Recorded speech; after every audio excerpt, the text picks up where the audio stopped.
So good afternoon and welcome. My name is Natalie Pommersheim. I work with environmental partners based out of Quincy, Mass, and we are assisting the Town of Holbrook with their Municipal Vulnerability Preparedness, or otherwise known as MVP Program Planning Grant. I thank you all for taking the time to listen in to this presentation on our program findings, and I hope you find it informative. Just a few housekeeping items. This public meeting is being recorded and will be posted by the town for further public viewing. And if you have any questions or comments at any time, please feel free to enter them in the chat box at the bottom of your screen. So let's get started. So this afternoon, we're going to provide you all with an overview of the MVP program, a summary of documented regional climate changes, and the results of the Community Resilience Building, or CRB, workshops that were held earlier this month. And then we'll close with an opportunity to take questions. So again, welcome. Spearheading this effort in Holbrook is the town's MVP core team that's made up of the list of people here and include key officials from emergency resources and police and fire and DPW. And the lead contact for the town is Chris Pelletieri in the Department of Public Works. And I also just need to thank Emily Martin in the administrator's office, who has been extremely helpful in pulling this program together over the last couple months with scheduling.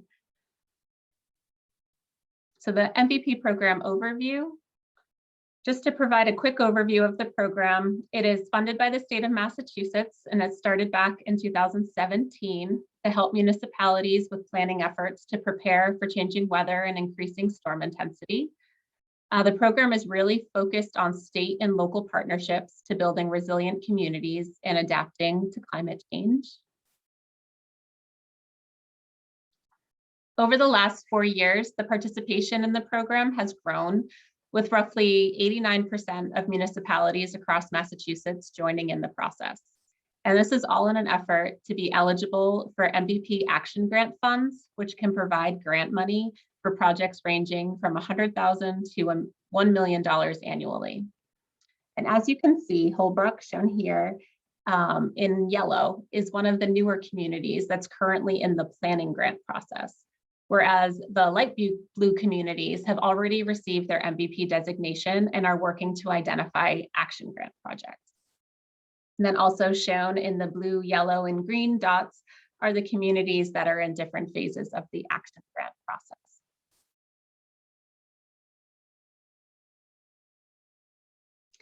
So the MVP principles, the main premise of this program is that it needs to be a community-led process and needs to be made accessible to the public with the goal of gaining local knowledge of troubled locations or needs, to gain the buy-in and partnership of local businesses and institutions, all while using the best available climate projections and data and focusing on the use of nature-based solutions.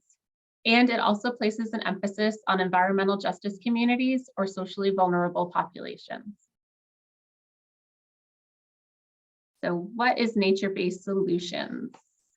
Nature-based solutions rely on ecological processes to achieve climate resilience objectives. And that's a mouthful, but basically they use natural systems that mimic natural processes or work in tandem with traditional approaches to address hazards like flooding, erosion, drought, and heat islands. And nature-based climate adaptation solutions include various types of green infrastructure, open space preservation, and low-impact development practices. And towns have received action grant funds to do a number of different projects, and I'm just going to give you a few examples. And they include the conservation of wetland areas or the installment of rain gardens and bioswales to capture stormwater, recharge aquifers, and improve water quality, acquisition of land to conserve habitat and limit development in risky areas like floodplains, conducting tree planting programs to improve air quality and mitigate urban heat islands, and removal of aging dams to remove deteriorating infrastructure and to restore riverine ecosystems.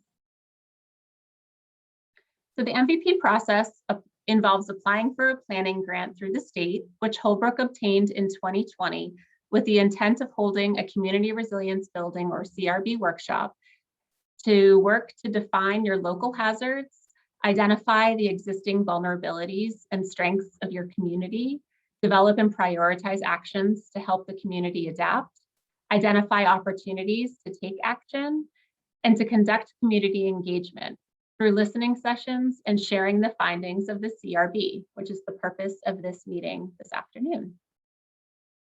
Once the town submits their findings report to the state, the town will receive their official MVP designation, which makes you eligible to apply for MVP action grants to implement programs and initiatives that we've identified throughout this planning process.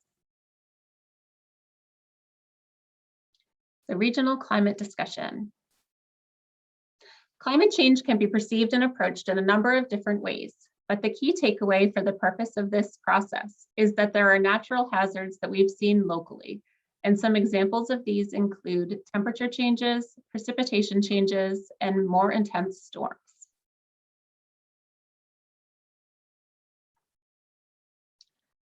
The first climate hazard we will discuss include temperature change.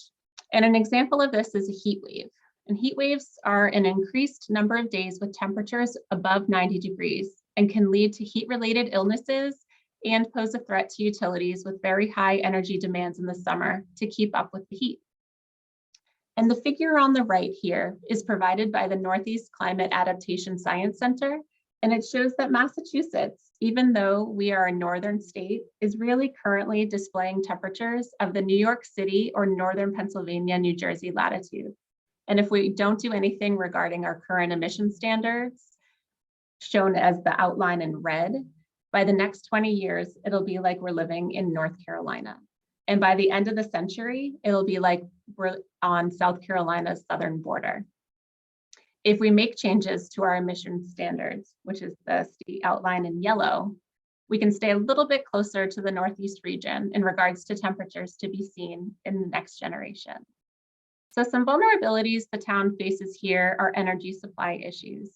And some action items would be to provide public cooling centers or to plant trees to reduce the heat island impacts. And data shows that between 2010 and 2014, we had the highest number of days over 90 degrees recorded since 1950. And that number is projected to increase possibly by 3 times over the next 30 years. The next climate hazard is a type of precipitation change, which is flooding.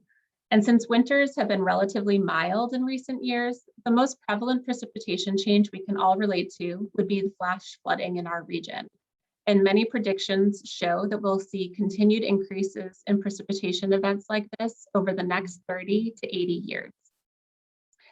And something on this that really sticks out in my mind is the storm in June of last summer that brought almost half a foot of water to the Norwood, Massachusetts area. It flooded out the Norwood Hospital. Water was rushing inside and created major problems for the hospital, damaged mechanical equipment, and forced patient evacuations. I'm sure you all saw that on the news last summer. So some vulnerabilities the town may face with this precipitation change is the flooding of local roads or transportation access issues. And action items to help mitigate these would be to conduct improvements to drainage infrastructure or culverts and bridges to help mitigate flooding prone areas. So the next climate hazard is also a type of precipitation change, but the opposite of flooding. And since we do not have the drawn out wet seasons anymore, just the quick flash storms and fewer storm events, we do see longer dry periods or drought. And the southeast region of Mass has already been designated as being in a level 2 significant drought, and it's only mid-April. So we're definitely seeing these effects right now. So droughts lead to issues with water supply, as you've seen with recent water bans in your area. And droughts can also damage crops and agricultural lands and impact natural resources and habitat. So this fewer storm trend, coupled with rising temperatures in our region, will just continue to wreak havoc on those resources. Some vulnerabilities the town may face here are issues with water supply and the need for a redundant source. And some action items would be to include an evaluation of the town's water supply or public education and outreach on water conservation techniques. And finally, another example of local climate hazards are intense storms, such as nor'easters, ice storms, hurricanes, and heavy rain events, which are all becoming more frequent. Locally, we know that ice storms have become more troublesome in recent years and have knocked out power for days on end. Some vulnerabilities the town may face here are prolonged power outages and damage to roads, property, or infrastructure due to downed trees. Action items the town may identify to help mitigate these would be to have additional generators for power outages, or to identify alternative power sources, or to initiate a tree inventory or management program. So a key part of the MVP process is to hold the Community Resilience Building, or CRB, workshop. And pre-COVID times, we would hold this workshop in person. But due to the current gathering restrictions, the CRB was held through 3 virtual Zoom meetings earlier in the month on the 5th, 6th, and 8th. During our workshops, we identified the strengths and vulnerabilities of the environmental features, infrastructural features, and socio and economic features of your town. Then the takeaways from those workshops were that the residents of Holbrook are noticing changes to the climate.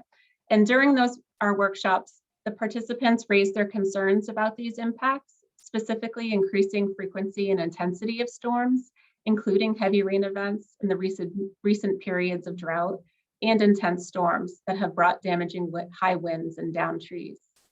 For heat waves, the biggest challenges related to higher temperatures were the ability to provide cooling centers for residents in need and to anticipate and control power needs for cooling. Also, during the warmer season, the risk of mosquito-borne illness is higher and has been a common issue for the town, especially around Lake Holbrook and other wet, low-lying neighborhoods. For flooding, there are many wetlands, streams, rivers, and ponds across town, and large rain events result in major flooding throughout at multiple stream and river crossings. We identified these flooding issues are primarily due to insufficient storage capacity, aging drainage infrastructure, and or inadequate culvert size. For drought affects the town's wetlands, streams, rivers, and other natural features. Currently, the town is reliant on neighboring municipalities for their source of drinking water and needs to continue to collaborate with the Joint Water Board for protection of resource areas and infrastructure. And for more intense storms, the biggest challenges related to intense storms, including nor'easters and hurricanes, were the prolonged power outages from falling trees and limbs and the unanticipated damages to roads, buildings, and other infrastructure. So at the MVP workshop sessions, the participants discussed the impacts of the 4 climate hazards and articulated features they saw as community strengths and vulnerabilities. These features were discussed as they relate to 3 community components: environmental, infrastructural, and socio and economic. The major themes of those discussions are provided here. The environmental discussions focused on protecting town forest and other open space throughout town, the water quality of Lake Holbrook, overall tree health and strategic planting, the evaluation of existing long culverted streams and the potential for daylighting of some streams, which brings the waterway above ground, and of course the land surrounding the Barton McGuire Superfund site. Infrastructural themes focused on aging infrastructure, road conditions, the maintenance of dams, culverts, and bridges, the sewer pump stations, further collaboration with the Joint Water Board, since the town's water supply comes from neighboring towns, as well as the need for the town to develop a hazard mitigation plan to further assess needs and to be able to access additional funds from FEMA. The socio and economic themes focused on impacts to the elderly and low income, focusing on the environmental justice and in vulnerable neighborhoods, looking at backup power capacity and providing more cooling centers, as well as enhancing communication systems, providing public education for preparedness and emergency management. So after identifying town features, strengths, and vulnerabilities, the participants brainstormed a list of potential resilient actions that the town of Holbrook could take to combat the impacts from the 4 climate hazards. The identified actions were intended to build on the existing strengths of the town while addressing current or future vulnerabilities. Your MVP workshop stakeholders generated a list of nearly 20 important action items. And the list shown here are the top actions that were collectively identified as the top priorities for Holbrook. And they are listed in the order of the number of votes they received. So we had the open space comprehensive plan, looking at Lake Holbrook water quality assessment and an evaluation of watershed areas and culverts under the environmental session, a culvert assessment again, and a hazard mitigation plan, and a drainage system evaluation for infrastructural projects.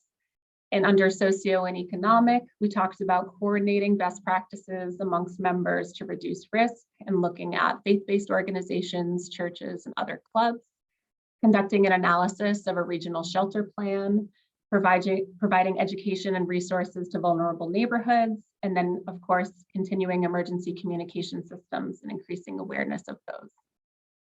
So at the end of the CRB, each participant was asked to vote on their top 3 priorities across the 3 community components.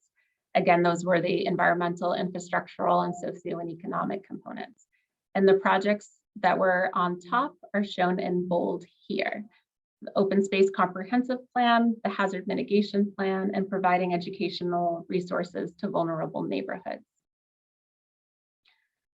So at this time, we would like to open it up for any questions or feedback anyone has regarding the MVP process or the findings for the top actions that were identified through the workshop.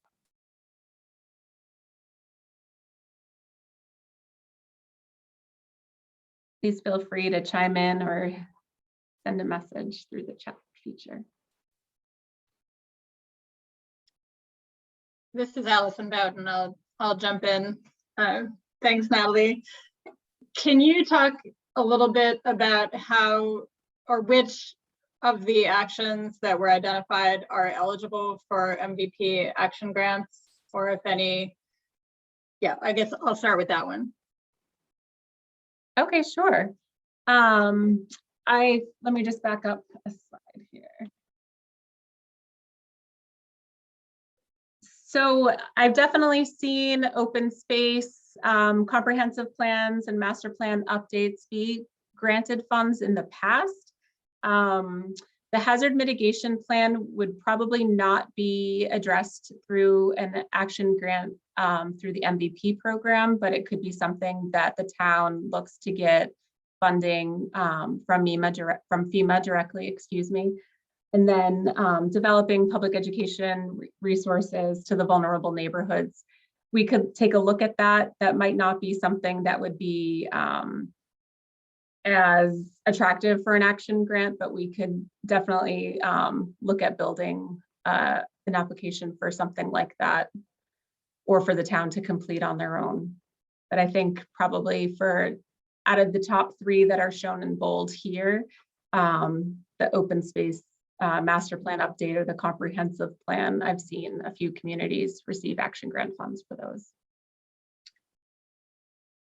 The townwide culvert or assessment of nature-based solutions, I think, would be as well. No, okay. Yeah, so looking at all of these projects here, there's probably a few more, but at the end of the day, those were our top 3. So those were the ones we were suggesting. But when we meet with the MVP team in town and try to identify, what the community as a whole wants to go for an action grant in the future, we can look to identify which projects. This is basically just the results of the CRB process, and then working from there, we will, work with the town and figure out what projects they'd want to apply for action grant funds. Mm-hmm. Thanks. Mm-hmm. And this is Carolyn from the MVP program. I just wanted to chime in on that question. Since our action grant RFR or request for responses is currently open, I can't provide any detailed guidance as to what would make a competitive project, but I do recommend taking a look on our website. We recently did a pre-RFR webinar that outlines what has changed in our application, and as well as competitive project types. So I can actually I can put that in the chat for those of you who are here. Great, thanks, Carolyn. And I can provide that link as well.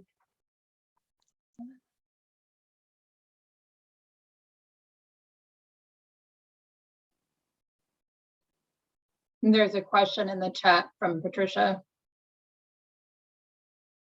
Yep, I see it now. Thank you. Thank you for all the work you've done. I'm happy to see the open space comprehensive plan. I'm wondering what your experience regarding building participation works best. Do you mean building participation with community engagement, or I guess, can you further elaborate your question? I don't know if I.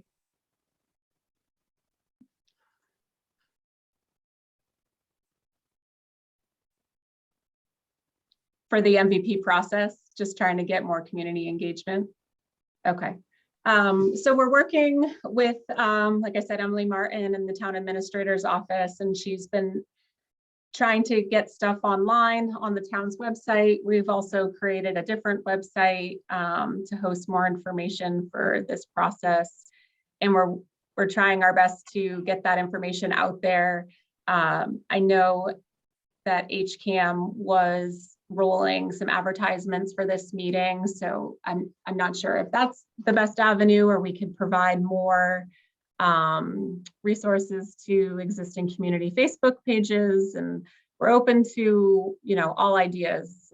We talked to the MVP CRE group about the best way to get the information out there, but I think right now social media and the internet is probably the easiest, and then, you know, through whatever other avenues through the schools.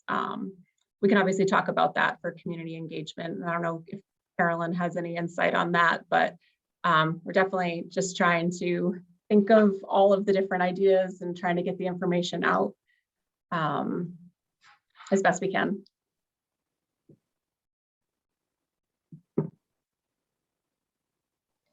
Yeah, I just put in the chat the link to our website as well. We have some resources on engagement, both from a virtual, specifically on virtual engagement strategies, but also on equitable engagement strategies. So thinking about how to reach some of those most vulnerable populations in town. So feel free to explore the link that I have provided. Great, thank you, Carolyn.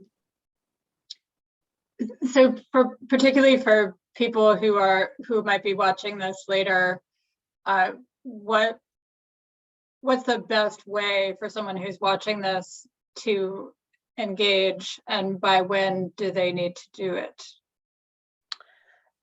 So we are requesting any feedback, questions, comments, concerns. I do have a closing slide with our contact information. Basically, Emily Martin has been the main contact at Town Hall. emartin@holbrookmassachusetts.us is her email, and her phone number is listed here as well. She's been the one that's been, you know, taking all inquiries about the program. So she would be the one to send information to. As for date, we haven't set like a final date. The findings report is due to the state in June, so we have some time to, you know, further share this information and try to solicit more feedback. I think we talked about generating a poll. So once we post this video online, then we can also share the link through a questionnaire or poll just to see if other people want to provide feedback in that way. So again, we can talk to Emily and Chris and figure out the best way to get that information. But I think, you know, within the next couple of weeks should be fine to continue to collect information and feedback. Great, thank you. Absolutely.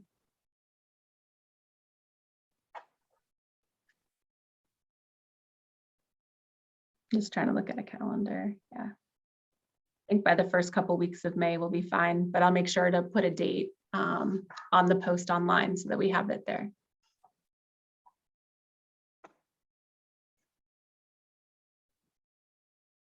All right. Well, if there's no other questions, I just want to say on the behalf of the Town of Holbrook's MVP core team, we thank you for listening in, and please reach out to Emily Martin, Chris Pelletieri, or myself if you have any questions or want to provide feedback on this program. We welcome all thoughts, so please share. And for additional information and resources, please visit our website. And then there's some additional links provided here for the state's program. So again, thanks so much. Thanks, Natalie. Have a good night, everyone. Thank you.